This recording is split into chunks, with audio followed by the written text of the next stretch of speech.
सखी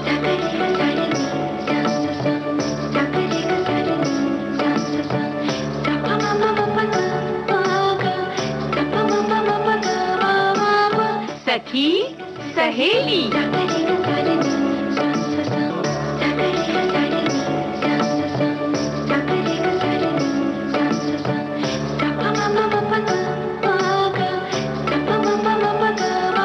सखी सहेली।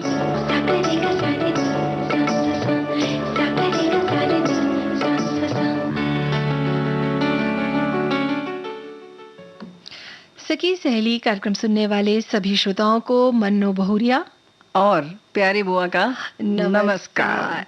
भाई बुआ, काफी दिनों बाद आपसे मुलाकात हो रही तुम है। सुकून में हो ना? पता था डांट पड़ेगी, बुआ आएंगी तो मन्नू बहुरिया तो भाई खुश थी पहले भी। अरे नहीं, और आप नहीं क्यों बुआ। खुश हो? अरे भाई सच कह रहे हैं, आपकी बिना वाकई विविधि भी सुना रहता है और ये कार्यक्रम भी। और ये मैं नहीं कह रही हूँ, एक श्रोता भी कह रहे हैं। ऐसा? हाँ, वो लिखते ये है कि जिस तरह माँ बिना मायका, सास बिना ससुराल अधूरा सा लगता है, उसी तरह ऋण बिना सखी सहेली। अच्छा भाई, लेकिन देखो एक बात तो है, तुम खुश हो रही होगी जरूर, लेकिन उन्होंने ये भी कहा है कि सास के बिना जो है ना ससुराल अधूरा लगता है। तो सास रहती है, भले ही डांट पड़ती है, लेकिन अच्छा तो लगता है ना, एक छाया रहती है और तुम लोग का बचाव भी तो हो ही जाता है। सही है। तो लेकिन क्या क्या लेकर हाजिर हैं ये तो बता दो। जैसे बुआ जी, अभी तो हंसी मजाक चल ही रहा है ना, बातें हो रही हैं, कितना अच्छा लगता है। लेकिन जब दिमाग में तनाव जब आता है तो कहना चाहिए कि बहुत अधूरा सा महसूस होता है। और खासकर ये जो तनाव की स्थितियां जो बन रही हैं वो हम युवाओं में ज्यादा देख रहे हैं। तो हम ऐसे ही कुछ विषय में बात करेंगे यानी कि युवाओं में जो तनाव बढ़ रहा है, हाँ, और धीरे धीरे वो डिप्रेशन की तरफ चला जाता है। तो वो उसके पीछे क्या क्या कारण है उसके बारे में हम बात करेंगे। और भाई हमारे श्रोताओं ने भी लिखकर भेजा है, ऐसा नहीं केवल हम बात करेंगे, उनकी बात भी साझा करेंगे। और आज सखी विशेष में हम बात करेंगे वीरांगना राजकुमारी गुप्ता की। जी। और बुआ जी, जैसे कि मौसम चल रहा है ठंडी का और तरह तरह हमें तो पता ही नहीं था। जी। और मतलब फल देख के पता चला कि आ गया ठंड का मौसम। जी हाँ। तो उससे जो बनने वाले व्यंजन हैं उसके बारे में भी हम श्रोताओं को बताएंगे। और हम ये भी चाहेंगे श्रोता भी हमें कुछ बनने वाले व्यंजन लिखकर भेजें। सीताफल भेजें। जी हाँ, सीताफल खाना वैसे बड़ी टेढ़ी खीर है।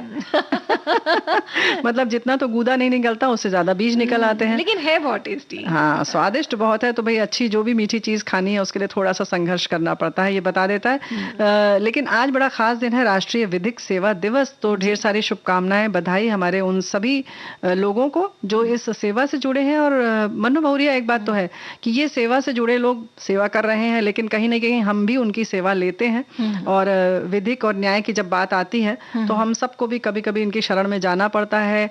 और जाना पड़े या नहीं पड़े, जानकारी तो होनी ही चाहिए ना। बिल्कुल होनी चाहिए। जैसे हम आपको बता दें श्रोताओं कि हर साल 9 नवंबर को राष्ट्रीय कानूनी सेवा दिवस के रूप में मनाया जाता है। कानून प्राधिकरण अधिनियम 1987 के प्रभाव में आने वाले दिन को याद करने के लिए इसे राष्ट्रीय कानूनी सेवा दिवस के रूप में घोषित किया गया। और ये इस दिन की शुरुआत भारत के सर्वोच्च न्यायालय द्वारा 9 नवंबर 1995 में की गई। अब भाई मन्नू बहुरिया, देखो अब ये बात होती है ना कि क्यों की गई, क्या जरूरत महसूस किया गया इसके लिए।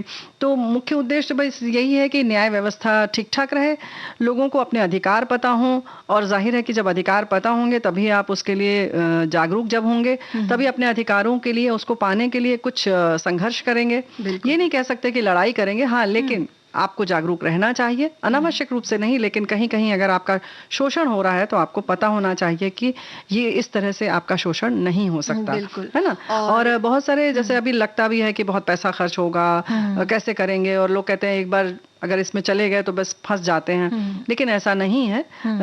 जिनके पास पैसे कम हैं, कमजोर वर्ग हैं, उन्हें मुफ्त सहायता भी दी जाती है, उन्हें सलाह दी जाती है। तो ये सब व्यवस्था करने के लिए ही ये दिवस मनाया जाता है। बिल्कुल। कहते हैं ना बुआ जी कि हर परिस्थिति में नागरिक न्याय के लिए कोर्ट का दरवाजा खटखटाता है और उम्मीद करता है कि उसे न्याय बिना किसी भेदभाव के मिलेगा। लोगों का कोर्ट में विश्वास बना रहे, इसीलिए राष्ट्रीय कानूनी सेवा दिवस मनाया जा रहा है और लोगों में कानून के प्रति जागरूकता भी बढ़ाई जा रही है। देखो न्याय का जो है तो है ना कि न्याय के लिए दरवाजा खटखटाते हो, तुम लोग भी जैसे आ जाते हो प्यारी बुआ के पास कि भाई कहीं कहीं कुछ हुआ तो हम भी देखो बिना भेदभाव के ही करते हैं सब कुछ, है ना। वो तो यही तो हम कह रहे हैं कि भाई ऐसा थोड़ी है। तो संविधान भले ही नहीं बनाया है लेकिन हम लोग का एक अघोषित संविधान है और सब जगह रहना चाहिए। लेकिन भारत के संविधान की अगर हम बात करें तो अनुच्छेद 39A और इसकी समिति के सिफारिश के अनुसार केंद्र सरकार द्वारा कानून सेवा प्राधिकरण अधिनियम 1987 को ये अधिनियत किया गया और इसके जो है अधिनियम को 1994 के संशोधन अधिनियम के बाद 9 नवंबर 1995 को लागू कर दिया गया इसको। और इस अधिनियम के माध्यम से पिछड़े हुए वर्ग, आर्थिक रूप से कमजोर वर्ग और विकलांग व्यक्तियों को मुफ्त कानूनी सहायता प्राप्त करने का भी अधिकार दिया गया। अधिनियम के कारण किसी भी प्रकार से किसी विकलांग या आर्थिक रूप से कमजोर व्यक्ति को न्याय से वंचित नहीं रखा जा सकता है। न्याय प्राप्त करने का अधिकार जितना अमीर व्यक्ति या किसी धनवान व्यक्ति को है, किसी सामान्य वर्ग के व्यक्ति को है, उतना ही अधिकार एक आम नागरिक को भी है। तो न्याय प्राप्त करने के लिए कोई भेदभाव नहीं है, ये हम बार बार बता रहे हैं। तो भाई आप सजग रहें, आप ये ना सोचें कि भाई सिर्फ जो सबल हैं, जो संपन्न हैं, क्षमतावान हैं, सिर्फ उन्हें ही सब कुछ मिल सकता है, तो ऐसा नहीं है। समान अवसर देने के लिए अधिनियम बनाया गया और राष्ट्रीय कानून सेवा प्राधिकरण, जिसे संक्षेप में NALSA कहा जाता है, इसकी स्थापना न्यायमूर्ति RN मिश्रा ने की थी। सन था 1995 जी। और नालसा यानी होता है NALSA। भारत में अदालतों के बैकलॉग को कम करने के लिए, इसके साथ जरूरतमंदों को न्याय दिलाने के लिए इसका एक ये प्रयास है। और इस प्राधिकरण में आर्थिक रूप से कमजोर नागरिकों को मुफ्त कानून सहायता, सलाह के साथ साथ मामलों का निपटारण करना आदि जो गतिविधियां होती हैं उसमें ये सब चीजें शामिल होती हैं। और इसीलिए हमारे देश में ऐसी और भी बहुत सारी संस्थाएं हैं जो मुफ्त कानूनी सहायता देती हैं। तो जैसे नालसा की हम बात कर ही रहे हैं, वो तो है ही। इसके अलावा सुप्रीम कोर्ट के स्तर पर भी कानूनी सहायता के लिए समिति है, सुप्रीम कोर्ट कानूनी सेवा समिति है। उच्च न्यायालय स्तर पर ऐसे ही और भी हैं, उच्च न्यायालय कानून सेवा समितियां हैं जो कानूनी सहायता देती हैं। और ऐसा नहीं है कि सिर्फ राष्ट्रीय स्तर पर या उच्च न्यायालय स्तर पर ही हैं, बल्कि राज्य स्तर पर भी हैं, जिला स्तर पर भी हैं, प्राधिकरण है, जिला विधिक सेवा प्राधिकरण है। इन संस्थानों के माध्यम से हर वर्ग का व्यक्ति जो है कानूनी सेवा प्राप्त कर सकता है और अपने हक की लड़ाई जीत सकता है। तो भाई सजग हो जाइए, झकझोर रहे हैं हम लोग, है ना। और बिल्कुल। तो तुम खुश हो गई? हाँ, मैं तो खुश हूँ और हमारे श्रोता को भी खुश कर देते हैं गीत गाना सुना के ना। हाँ हाँ।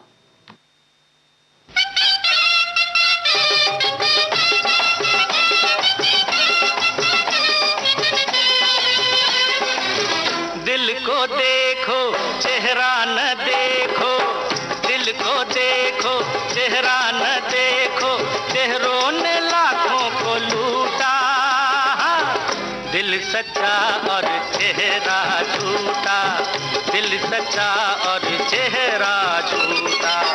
दिल को देखो चेहरा न देखो, चेहरों ने लाखों को लूटा। दिल सच्चा और चेहरा झूठा, दिल सच्चा और चेहरा झूठा।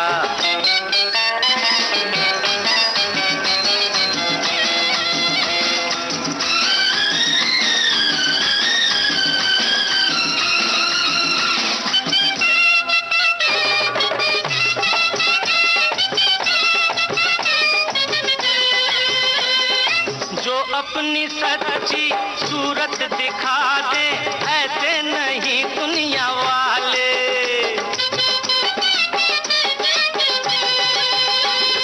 सबने ही अपने चेहरों के आगे झूठ के पर्दे हैं डाले। मीठी होठों पे बात, दिल में रहती है घात, दिल का होठों से नाता ही टूटा। दिल सच्चा और चेहरा झूठा, दिल सच्चा और चेहरा झूठा। दिल को देखो चेहरा न देखो।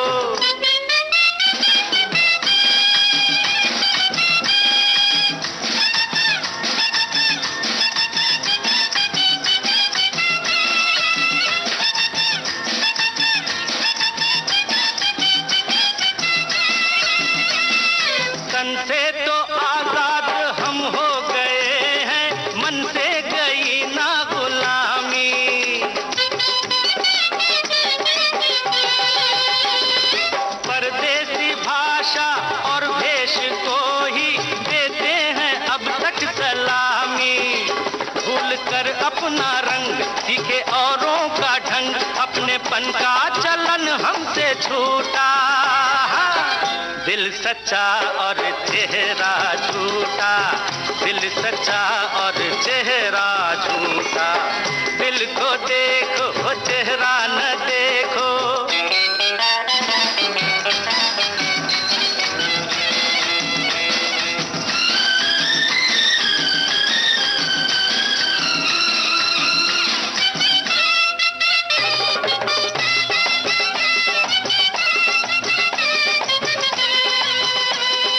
मर्जी तुम्हारी, तुम कुछ भी समझो, जो हम हैं वो हम ही जाने।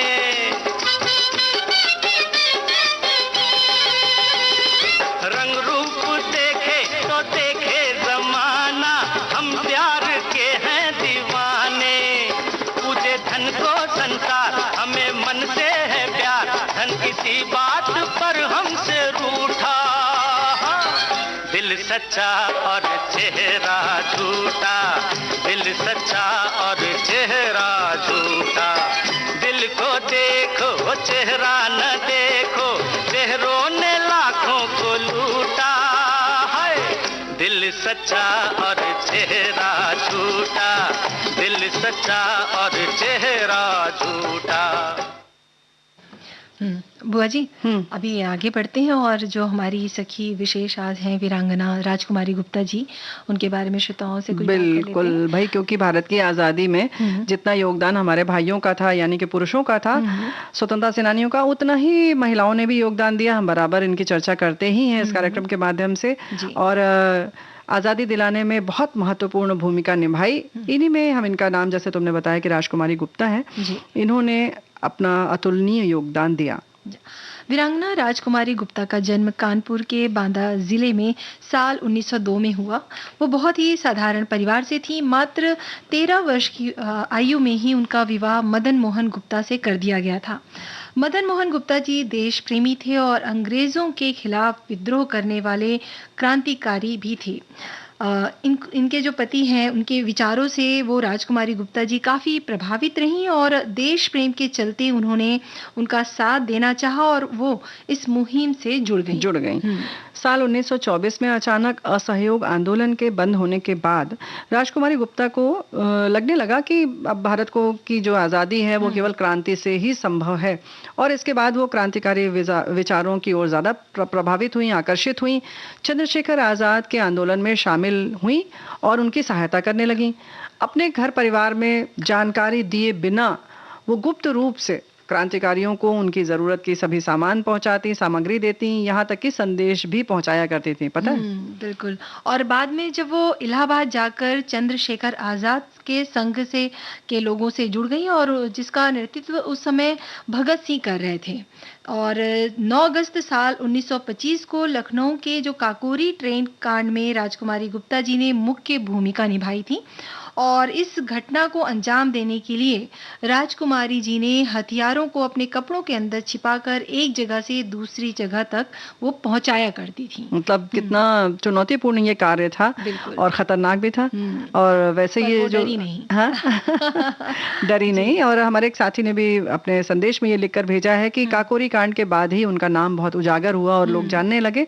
एक बार जब वो हथियार पहुंचाने जा रही थी तब उन्हें गिरफ्तार कर लिया गया, और इस साहसपूर्ण काम के बाद उनके घर वालों को पता चला कि वो क्रांतिकारी गतिविधियों से जुड़ी हुई हैं। मतलब एक तो इतना बड़ा काम करना और उस पर भी घर में न बताते हुए करना कितना मुश्किल था, वो उन्होंने किया। हाँ, और वो कहा भी करती थी बुआ जी कि हम ऊपर से गांधीवादी है और नीचे से क्रांतिकारी। मतलब दिल से, यानी कि दोनों चीज करना जरूरी था। उस समय की जरूरत यही थी।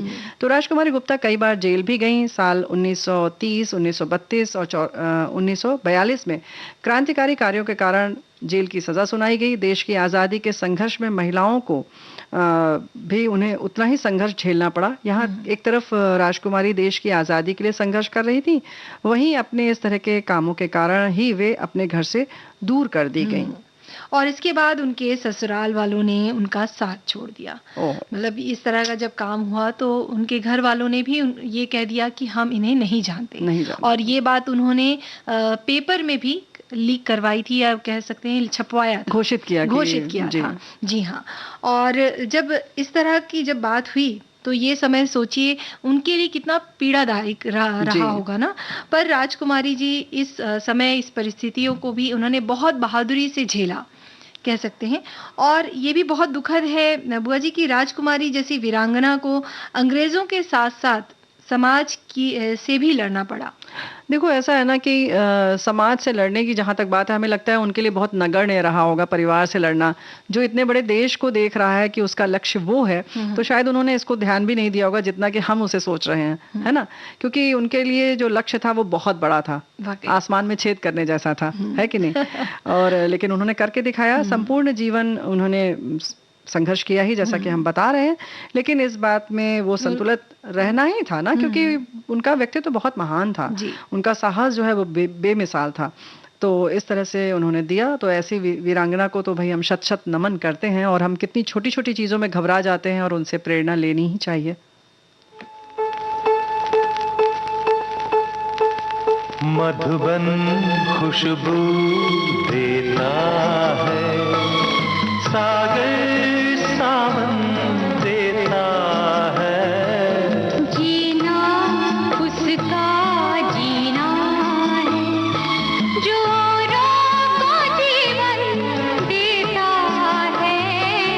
मधुबन खुशबू देता है।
मौर्या, ये बताओ, मधुबन खुशबू दे देता है, हम बड़े मजे से उस खुशबू का आनंद ले लेते हैं, लेकिन क्या सब लोग ले पाता है? ये भी सोचने वाली बात है। सच कहा बुआ जी। ये तो सब कहना चाहिए हमारे ऊपर निर्भर है कि हम चीजों को कैसे लेते हैं। कैसे लेते हैं? अरे लेते ही नहीं है, कैसे लेते हैं क्या मतलब, लेते ही नहीं है है ना? देखते ही नहीं है कि हमारे आसपास क्या चल रहा है। बस दूर दूर की चीज सोचते हैं कि अरे कहीं वहां घूमने चले जाते तो बड़ा अच्छा रहता, काश हमारे पास पैसा होता तो हम ये कर लेते, है ना? तो भाई उस चक्कर में क्या होता है, जो हमारे आसपास की खूबसूरती है, जो खुशी है, वो सब हम गंवा देते हैं। बिल्कुल।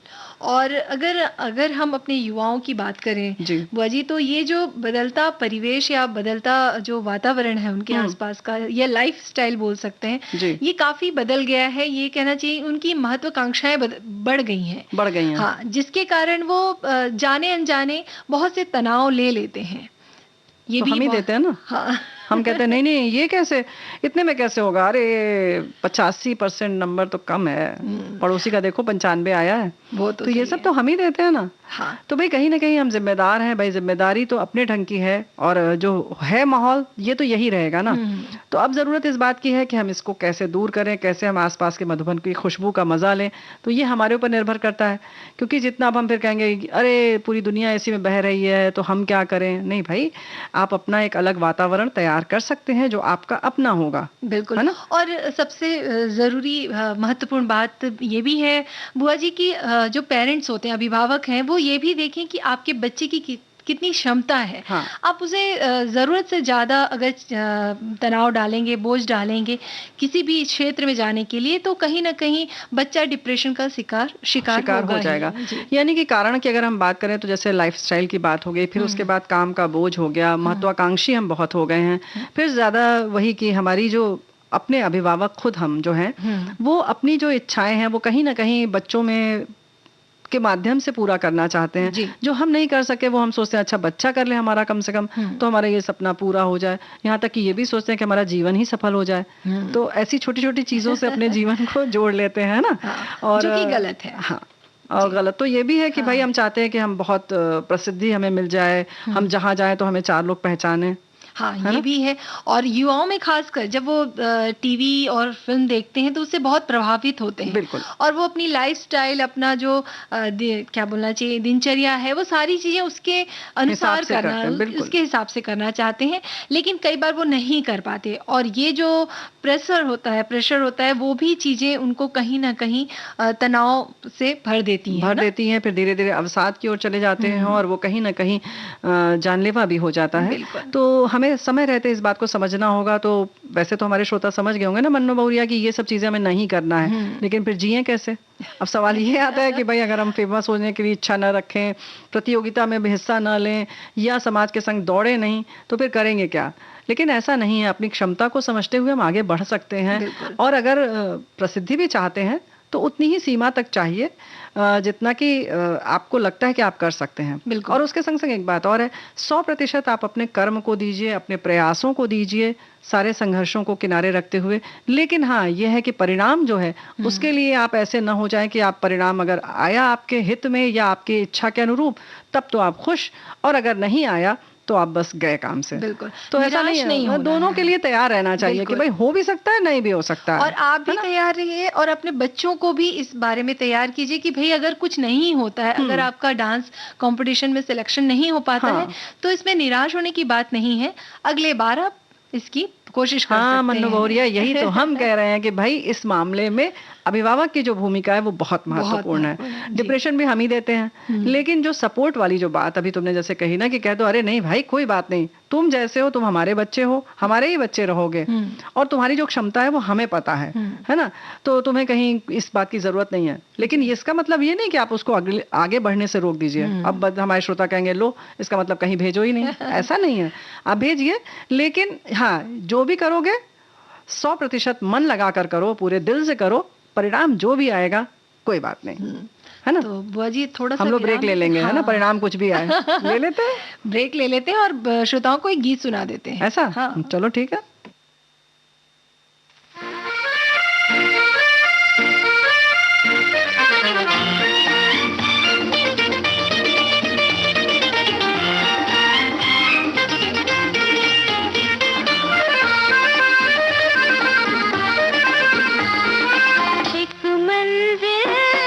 राही दो फिर प्यार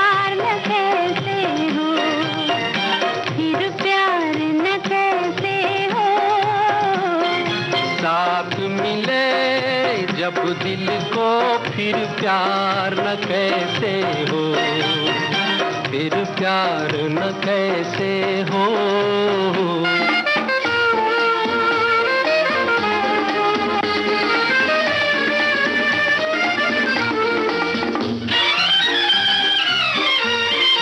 हम भी वही है, दिल भी वही है, धड़कन मगर नहीं है।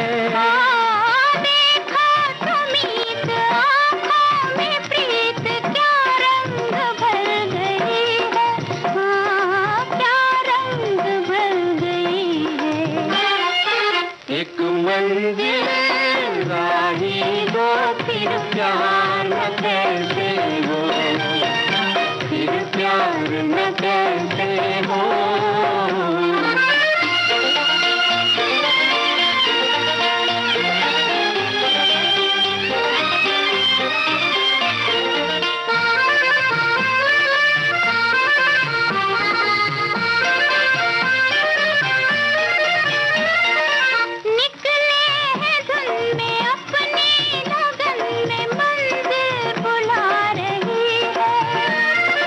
ठंडी हवा भी अब तो मिलन के नगमे सुना रही है, ओ नगमे सुना रही है।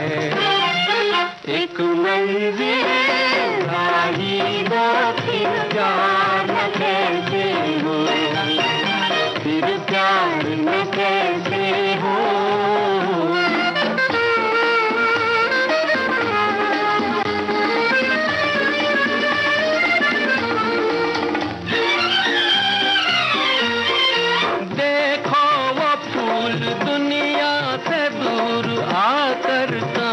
खिला है मेरी थनाई खुश है जरूर, इसको भी कुछ मिला है, हाँ इसको भी कुछ मिला है।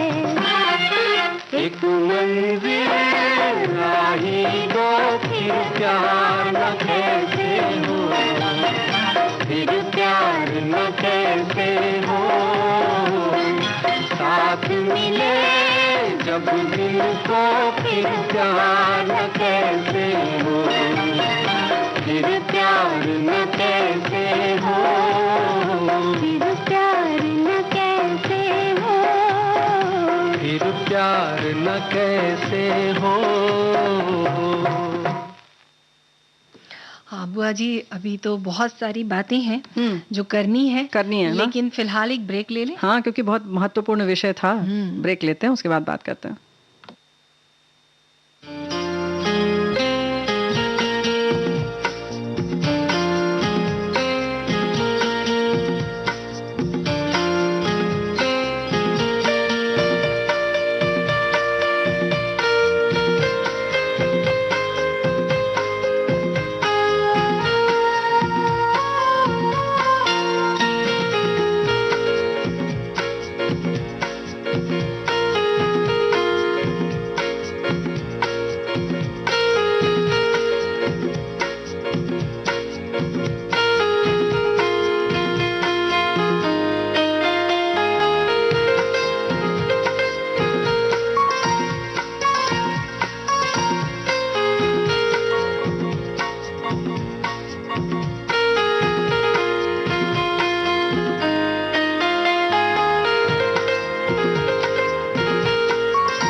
तो भाई महत्वपूर्ण विषय हम बात कर रहे थे और वाकई हमारे सभी श्रोताओं ने भी बहुत सारा उसमें शिरकत किया है, अपनी बातें बताई हैं। एक श्रोता है, वो लिखते हैं बुआ जी कि बात युवाओं की हो या वयस्कों की, जब अपने दिल की बात किसी से कह नहीं सकते या मन ही मन में अपने को कोसते रहते हैं, उन्हें घुटन सी महसूस होती है और इसलिए किसी से अपनी बात कहने से दिल पर बोझ कम हो जाता है। ये ऐसा लिख रहे हैं। हाँ, यानी कि बातें जो हैं वो साझा कर लेनी चाहिए। और वैसे भी देखा गया है बुआ जी की जब आज अभिभावक काम काज में निकल जाते हैं, दोनों ही निकल जाते हैं, तो बच्चे घर में अकेले होते हैं। जी। ऐसे में जब उनके पास जब समस्याएं आती हैं तो वो इस बात का जिक्र या साझा किससे करें? किससे करें? तो ये भी एक तनाव का बहुत बड़ा कारण तनाव है। का बहुत बड़ा कारण है। और बच्चे करते हैं, लेकिन जब उन्हें ऐसा लगता है कि जिस समय हम बात करना चाह रहे थे उस समय माता पिता ने नहीं किया, तो जब वो बात करेंगे तो हम नहीं करेंगे। कहीं ना कहीं ये बहुत सारी चीजें हैं जो दूरियां पैदा कर रही हैं। लेकिन वहीं एक बात और भी है कि ये तो दूरी की बात हो गई, वहीं एक ही बच्चे हैं या 2 बच्चा है घर में, तो उसकी बात मुंह से निकली नहीं और वो पूरी कर दी जाती है। लेकिन बाद में वो जब समाज में उतरते हैं और जब ऐसा नहीं मिलता है उनको, तो कहीं ना कहीं उन्हें डिप्रेशन हो जाता है। क्योंकि अभी तक हम घर की बात कर रहे थे, लेकिन वो बच्चा जो घर में एक चीज मांगता है, एक पेंसिल मांगता है, उसको पूरा डिब्बा ला कर दिया जाता है और कोई भी उसको साझा करने के लिए, बांटने के लिए नहीं है। वो सब कुछ उसी का है, घर में जितना सामान है वो सब उसका है। तो वो जब समाज में निकलता है, कहीं हॉस्टल में जाता है, तब उसको बहुत दिक्कत होती है, या कहीं कहीं वो हंसी का पात्र बन जाता है, मजाक बनाने लगते हैं बच्चे उसको, है ना। तो फिर ऐसे में भी तनाव होता है। बिल्कुल, और ये तो कारण है ही, और इससे ये भी है ना बुआ कि जरूरत से ज्यादा अगर हम पैसे दे देते हैं बच्चों को, तो वो गलत संगति में भी पड़ जाते हैं। हाँ, यानी कि कुछ कुछ ऐसे चीजों का सेवन करने लगते हैं जो आपको कहीं ना कहीं उस समय तो लगता है कि तनाव मुक्त कर रही है, और बाद में लगता है कि यही आपके तनाव और अवसाद और कहीं जाकर आत्महत्या तक का कारण बन जाती है। बिल्कुल, और आदत जब बन जाती है तो इसे छुड़ाना बहुत मुश्किल होता है ना। जब ये आदत बन जाए तो बहुत ही मुश्किल होता है दोनों के लिए। और एक आदत और है जी, सोशल मीडिया में आपकी अपनी चाहत का, अपनी पहचान का, कितने लाइक्स आए, कितने कमेंट्स आए, कितने लोग आपको चाहते हैं। फला हमारा जो मित्र है उसके तो 300 कमेंट्स आ जाते हैं, हमारे अभी 150 ही पहुंचे हैं। अब बस फिर वही वाली बात हो गई ना। बिल्कुल, और युवाओं में खासकर ये बहुत देखा गया है बुआ। अच्छा, ये युवाओं में नहीं है, ये हमें लगता है हम लोग वाले उम्र में ज्यादा है। युवा ये कहते हैं कि आप लोग ज्यादा जुड़े हुए हैं, तो ये तो भाई मुद्दा है, विषय वैसे है। तो हर कोई आज सोशल मीडिया से जुड़ा हुआ है, और इतना वो उसमें रम गया है, बोलना चाहिए कि वाकई अगर कमेंट्स नहीं आते हैं और अगर लगता है कि किसी ने लाइक नहीं किया तो हम क्यों, मतलब वो उसमें इतना रम गए हैं कि उसे ही असली दुनिया समझने असली दुनिया समझते हैं, और वही समझते हैं कि हमारे दोस्त कम हैं या इसके चाहने वाले ज्यादा हैं, हमारे चाहने वाले कम हैं। और कहीं ना कहीं ये भी होता है कि अच्छा फला वहां घूमने गया है, हम तो कहीं जा ही नहीं रहे हैं। यानी कि सोशल मीडिया देखकर कहीं ना कहीं आपको ये भी लगता है कि बाकी सब पूरी दुनिया बहुत खुश है हमको छोड़कर, और हम बड़े दुखी हैं। हकीकत सच बात यह है कि आप सोशल मीडिया देखकर ना समझें उसको कि वही सच्चाई है। सच्चाई सबके अपने अंदर है, दुख को सबका अपना है। कौन कितना दुखी है आप सोशल मीडिया से ना आके तो बेहतर है ना। और बुआ जी, जैसे कि आप फिर बोलेंगे कि युवाओं में ही नहीं, हर किसी में है कि भाई हम अपनी संस्कृति को छोड़कर कहीं ना कहीं जो वेस्टर्न कल्चर है या पाश्चात्य संस्कृति है उसको भी अपना रहे हैं। वो भी बहुत बड़ा कारण है, क्योंकि वो चीजें जो हम नहीं कर पाते, हमारे इर्द गिर्द नहीं हो रही हैं वो चीजें, चाहते हैं हम कि वो करें। जैसे कि आज की जो नाइट लाइफ है या पार्टी की बात करें, वहां जाना, करना, पैसे खर्च करना, तो ये सारी चीजें भी कहीं ना कहीं बच्चों पे बहुत बड़ा प्रभाव डाल रही हैं।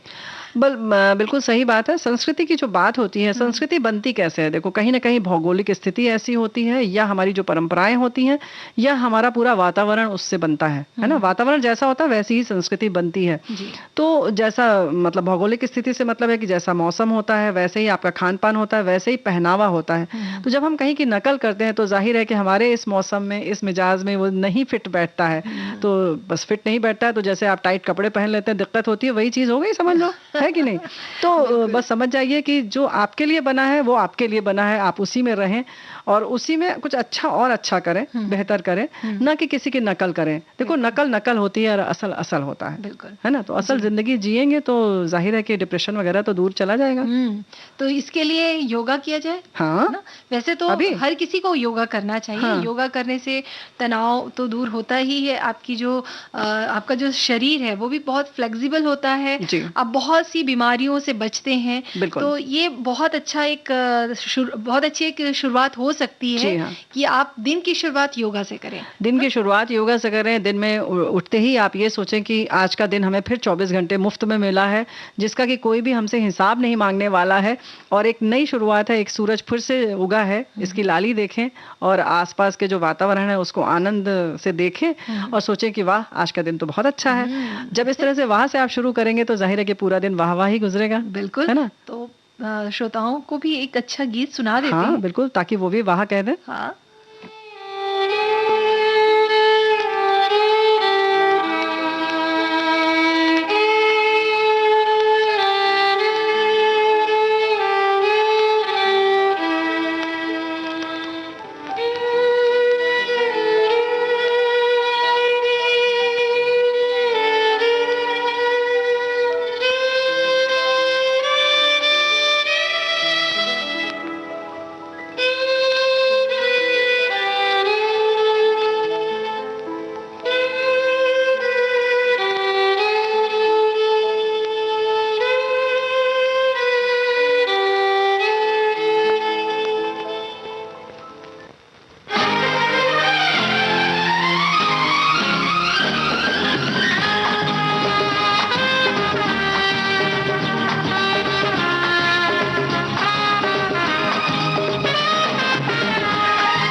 गाए जा और मुस्कुराए जा, जब तक ये फुर्सत दे ये जमाना।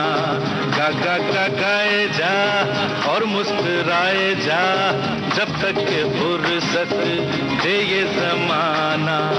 जितना खुशी से दिल को लगाना, जितना खुशी से दिल को लगाना, उतना ही गम से रिश्ता निभाना।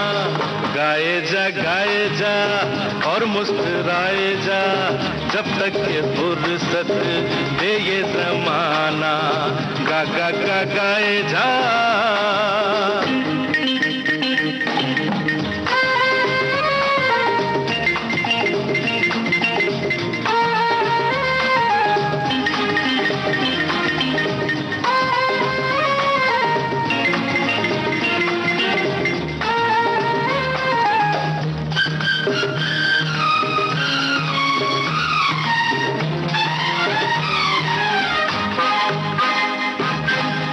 होना है जो कुछ होके रहेगा, वक्त का दरिया प्यारे बहेगा। होना है जो कुछ होके रहेगा, वक्त का दरिया प्यारे बहेगा। इस जिंदगी में किसके लिए क्या लिखा हुआ है, किसने ये जाना। गाए जा और मुस्कुराए जा, जब तक ये फुर्सत दे ये जमाना। गाए जा।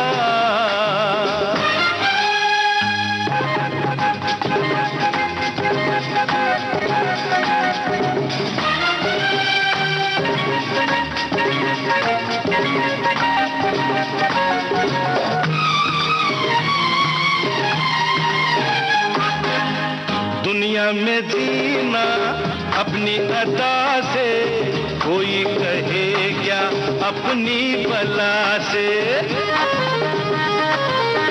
दुनिया में जीना अपनी अदा से, कोई कहे क्या अपनी बला से।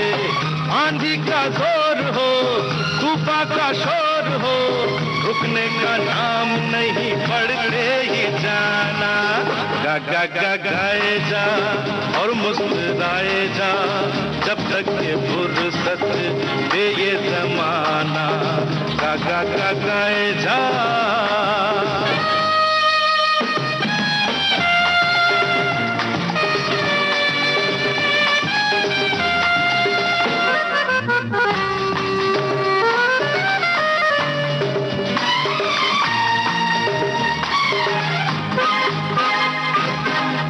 ये वो सफर है जिसमें के दोस्ती कितनी भी रात हो देती है रोशनी।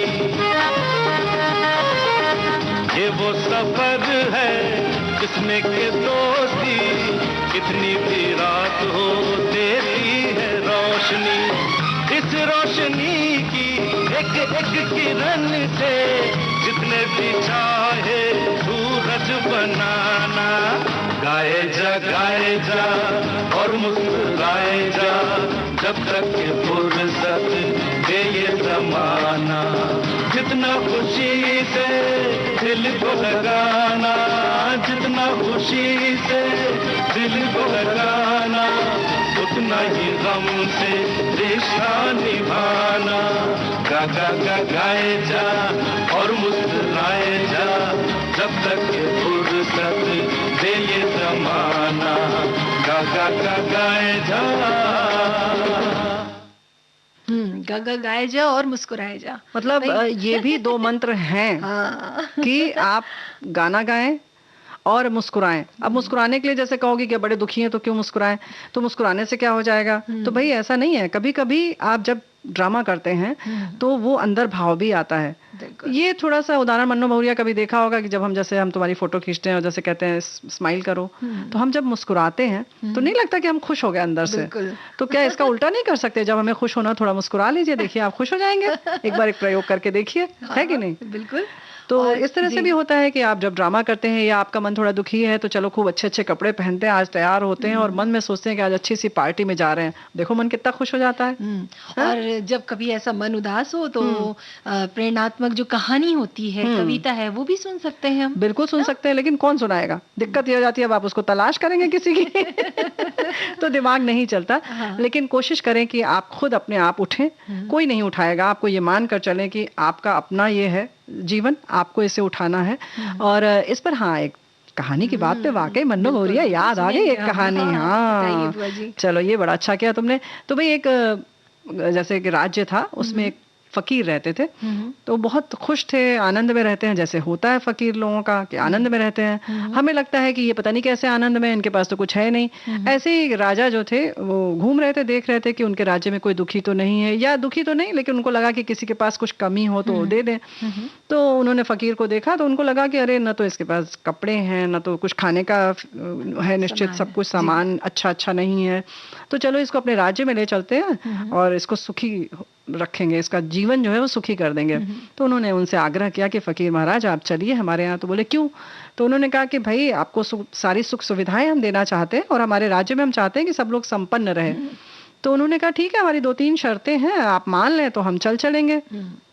अब उन्होंने कहा ठीक है भाई, हम तो राजा हैं, हम मान लेते हैं और शर्त पूरी कर देंगे।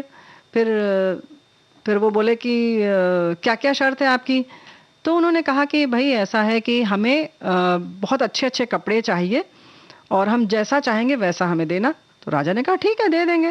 बोले लेकिन तुम वैसे कपड़े बिल्कुल नहीं पहनना, जैसे जब हम कहेंगे तभी तुम्हें मिलेंगे वो कपड़े। अरे अच्छा, दूसरी क्या शर्त है? बोले हमें खूब अच्छा खाने को देना, जैसे जैसे व्यंजन हम चाहेंगे। बोले ठीक है, लेकिन तुम वो कुछ नहीं खा सकते हो, खाना ही नहीं है तुमको। अच्छा, फिर बोले राजा बोले तीसरा क्या है? तो बोले हम सोएंगे, बहुत सोते रहेंगे। बोले ठीक है, वो तो कोई दिक्कत ही नहीं है, लेकिन बोले तुम नहीं सो सकते। चौथी शर्त जो है वो थोड़ी गंभीर है, सुन लो। मतलब हम जब सोते रहेंगे तो तुम हमारी निगरानी करोगे, यानी तुम हमारी रक्षा करोगे।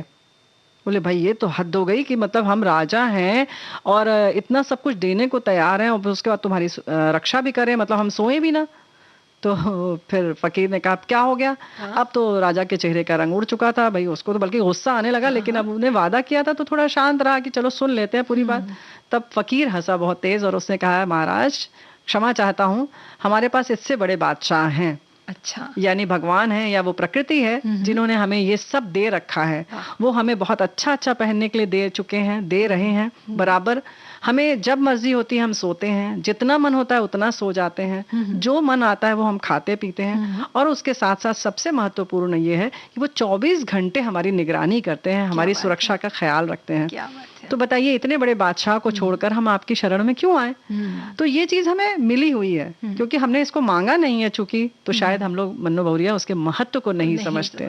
बिल्कुल, है ना? वाकई क्या सकारात्मक विचार है ना, क्या सोच है कि देखिए सोच से ही हम सब कुछ बदल सकते हैं। बिल्कुल ना? तो कि हम अगर सोच लेते हैं कि ये मौसम बहुत अच्छा है तो हमें अच्छा लगने लगता है। नहीं तो बारिश तो सबके लिए होती है। बिल्कुल। उसी में कुछ प्रतिशत लोग जो हैं वो बड़े दुखी होते हैं, कुछ लोग बहुत खुश होते हैं। है ना? तो यही कहना चाहेंगे कि अपनी सोच अच्छी रखिए, अच्छे अच्छे विचार लाइए, अच्छे अच्छे काम कीजिए, तो जो तनाव है आपसे दूर रहेगा हमेशा ना। बहुत सारी चीजें होती हैं कभी कभी। हाँ, जाहिर है कि मन्नू भौरिया, ऐसा नहीं है, कहना बहुत आसान होता है, फिर अब लोग कहेंगे अब असफल हो गए तो कैसे खुश रहें। तो भाई आप ये सोचिए कि नहीं, हम दोबारा इसे कर सकते हैं। अभी गिरे हैं ना, अभी समय कहाँ चला गया, बिल्कुल, एक बार फिर हम खड़े होंगे और इसको हम कर लेंगे। जी। और अगली बार आप देखें कि आप में क्या कमी थी या क्या और अच्छा करके आप इसे पा सकते हैं। तो दोबारा आप उठिए और बार बार ये सोचिए कि अच्छा ये काम हमने पहले भी किया है, हम कर सकते हैं, और देखिए फिर आप कैसे उसे पूरा कर लेंगे। तो कुछ ऐसे संकल्प हैं जो आपको खुद से करने होंगे, है ना? बिल्कुल, संकल्प करने होंगे और करिए और आगे बढ़िए जी। ना, अच्छे विचारों के साथ। बिल्कुल। हम भी आगे बढ़ते हैं और एक गीत सुना दें। बिल्कुल।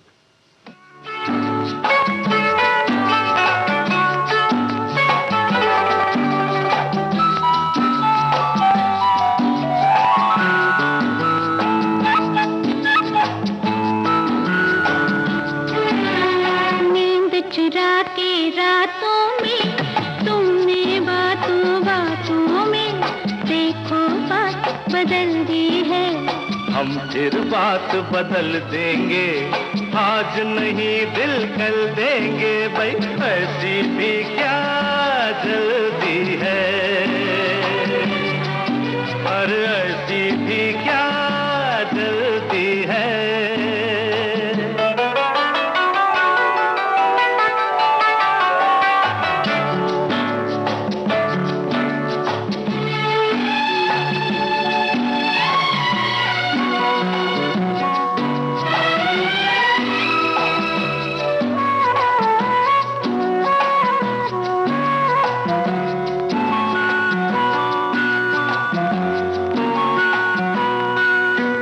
रात बीती सारी जालिमा में हारी, तुम क्या जानो अंग अंग मेरा फूंक गई चिंगारी। आहा आहा, आग लगा बरसातों में तुमने बातों बातों में देखो बात बदल दी है। हम फिर बात बदल देंगे, आज नहीं दिल कल देंगे, भाई ऐसी भी क्या जल्दी है, और ऐसी भी क्या जल्दी है।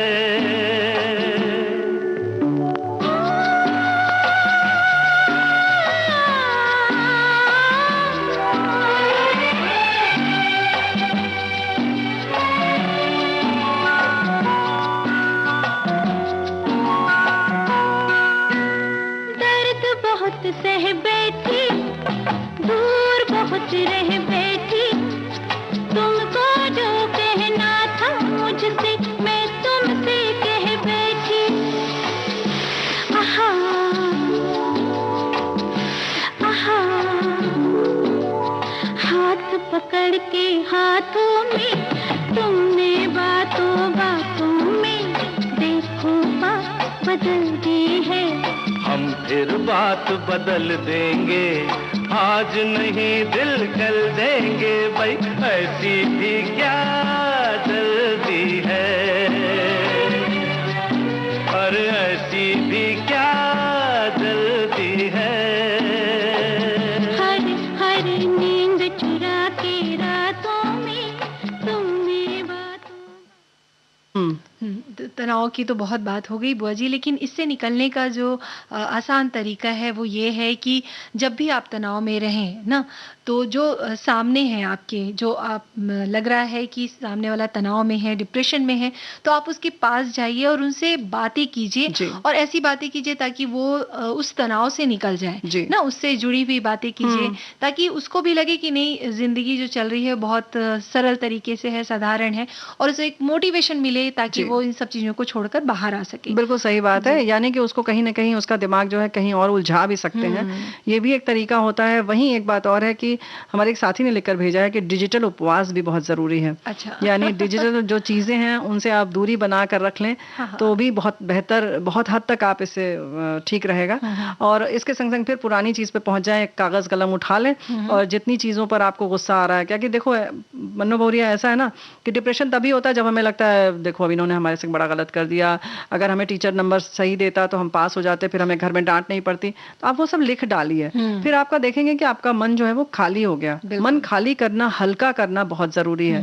तो डिजिटल युग से निकलकर फिर से कागज कलम पर पहुंच जाए और कहीं उसको उतार लें, लिख लेंगे तो आप देखेंगे बहुत फर्क पड़ेगा। एक बात और है कि तुरंत अगर आपको तनाव मुक्त होना है तो एक और बहुत अच्छा सा आसान सा उपाय है, जाके नहा लीजिए। अच्छा। हाँ, और कोशिश करें अगर शावर है तो सर से नहा लीजिए, नहीं तो सर पे पानी डाल के पूरा नहा लीजिए और आपको लगी, सोचिए कि आपके इस पानी के संग सारा जो तनाव है वो निकल रहा है और बह गया है। और एक चीज और है बुआ, हाँ, जो मधुर संगीत होता है वो सुन लीजिए। हाँ, और ऐसे ही जो भी चीजें रचनात्मक हैं, आपको अगर ड्राइंग पेंटिंग पसंद है तो वो सब भी कर लीजिए। शाम को गार्डन में घूमने निकल जाइए, सूरज की रोशनी के सामने खड़े हो जाइए। पेड़ पौधे से तो बात कर सकते हैं, चिड़िया अगर दिख रही है उससे बतिया लीजिए थोड़ी देर, फिर देखिए कितना मजा आएगा। और बाकी खाने पीने का तो हम इंतजाम कर ही देंगे ना।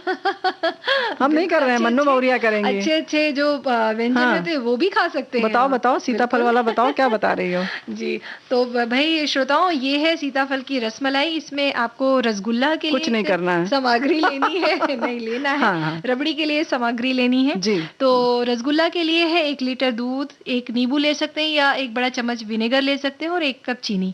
इसमें कुछ करना नहीं है आपको, कढ़ाई में दूध उबालने के लिए रख दें, उसमें नींबू का रस थोड़ा सा डाल दें या विनेगर, उसको क्योंकि फाड़ना है दूध को। मतलब लेकिन दूध उबल रहा हो तब डालें उसमें। हाँ। और मलमल के कपड़े में उसको छान लीजिए, ठंडे पानी से इसको धो लें ताकि उसका जो थोड़ा सा जो कसेलापन होता है वो निकल जाए, और फिर उसे भारी चीज के नीचे रख दीजिए ताकि वो हाँ पूरी तरह से उसका पानी निकल जाए। अब ये छेना बन गया आपका, तो इस छेने को हाथ से थोड़ा सा हल्के से मसल लीजिए। इसमें थोड़ा चाहे तो थोड़ा सा शक्कर, 1 चुटकी शक्कर डाल दें और इसके छोटे छोटे बॉल बना के रख लें, गोले बना के रख लें।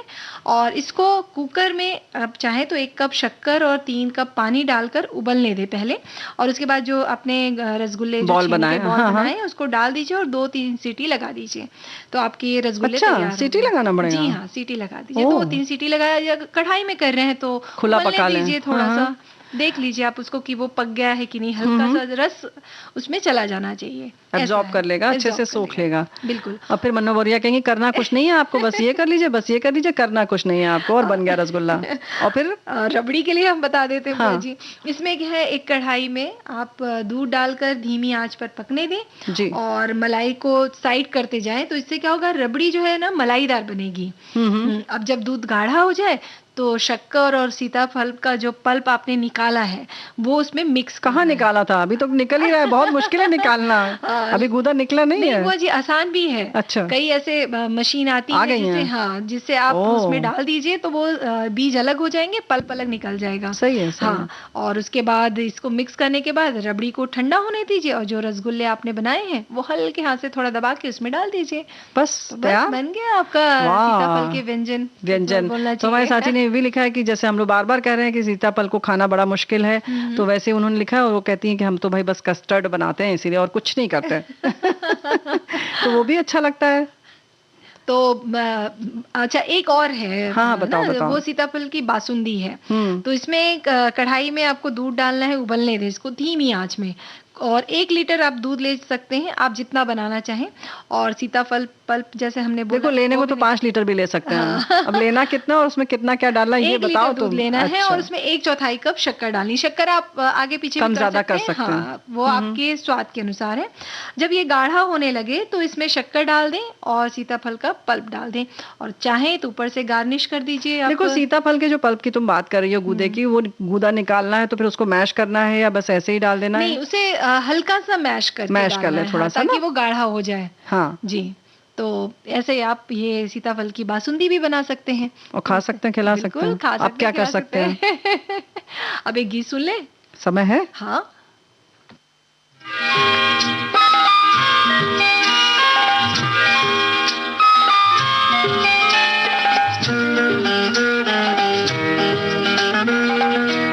दिए जलते हैं, फूल खिलते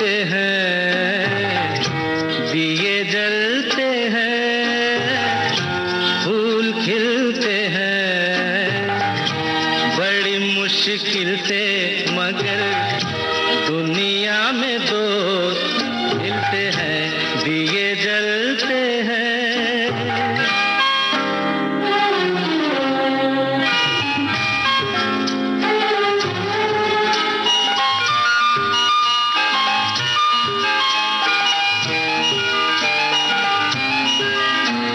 जब जिस वक्त किसी का यार जुदा होता है, कुछ ना पूछो यारों दिल का हाल बुरा होता है। जब जिस वक्त किसी का यार जुदा होता है, कुछ ना पूछो यारों दिल का हाल बुरा होता है।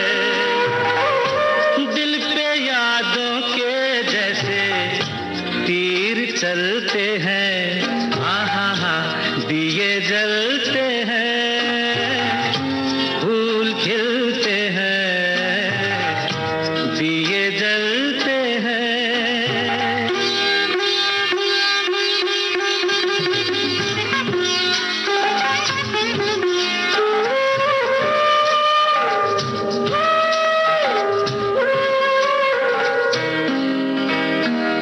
रंग रूप पे देखो, हरगिज नाज न करना, जान भी मांगे यार तो दे देना, नाराज न करना। रंग उड़ जाते हैं, धूप ढलते हैं, दिए जलते हैं, फूल खिलते हैं, दिए जलते हैं।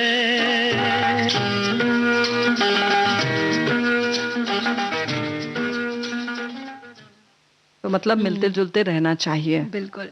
अच्छे अच्छे व्यंजन पता चलेंगे। हाँ और बहुत सी बातें भी पता चलेंगी। लेकिन बुआ अब वक्त हो चला है हमारा, हम घर विदा चलने लेने का ना? बिल्कुल चलो, घर चलो। जाने का। तो चलिए श्रोताओं, आपको मन्नो बहुरिया और प्यारी बुआ का नमस्कार।